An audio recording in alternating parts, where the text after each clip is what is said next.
just making a short film on how I wired up my subwoofer in my Saab 9.3 estate.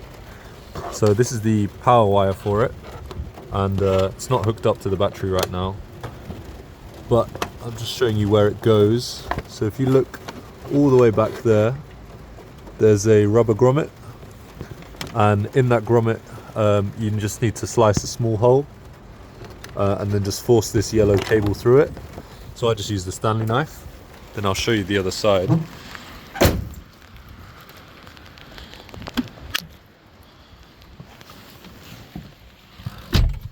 So to get through to this side, you want to remove the glove box.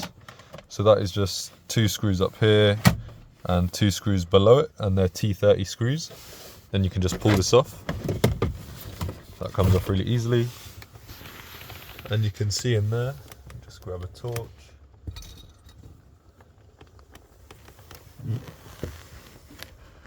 That's the grommet there where all those coloured wires are, and you can see the yellow wire. And then the yellow wire I put all the way around here and down through into this part of the car. So this trim was really easy. There was just 2 T30 screws, and then it just pulls off. So I've wired that under there, and then the subwoofer is obviously under the seat. And as for the ground cable, you can see it here. It just goes up through here, and then, let me get the light again. It's grounded on there,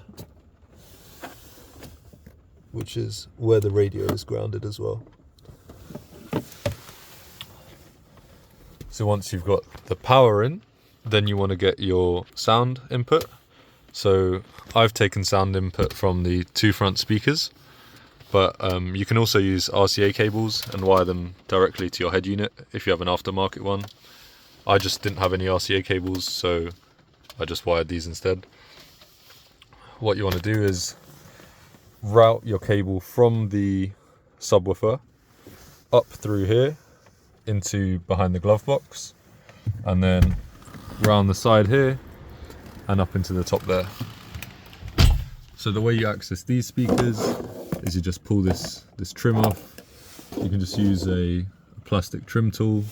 Then there's 2 T20 screws here, and then that just lifts up. I'll just show you. I've just tapped into them there using T-tap connectors. Although I can see that's just snapped, which is great. So I'll redo that.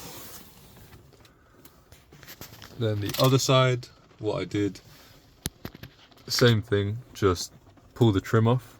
But to access it through there is kind of difficult. So what I did is I got this chunky cable and I shoved it in the hole until eventually it came out here. And then I was able to tie it to the speaker wire and pull it through. And then I obviously tapped in the other side. So far, that's how it's gone. I haven't powered anything up yet. I'm just gonna fix that cable there and then see how we go.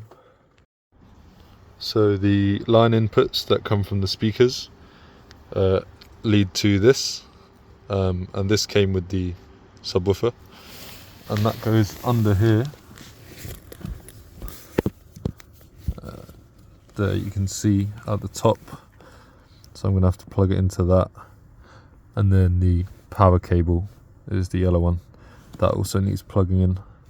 So I'm just gonna plug them in, make sure they work, and then after that I'll tidy up the wiring. So on the battery side of things, all you have to do is unclip this coolant hose, pull these 2 clips out, and then this comes out. You've got your negative terminal, your positive terminal. This is a 10mm bolt, and you just unscrew that. Then you can get your power wire here. Just pop that on the post like that. Just make sure your fuse in here is okay. And you put this back on. I'm going to need 2 hands to do this, but that's how you get your power. So now that's screwed on tightly. Just tuck the wire down there and tuck the rest away behind the glove box. Just put all this back together and we'll go back in the car. So after everything's complete, tucked all the wires away, put the trims back, and tested it.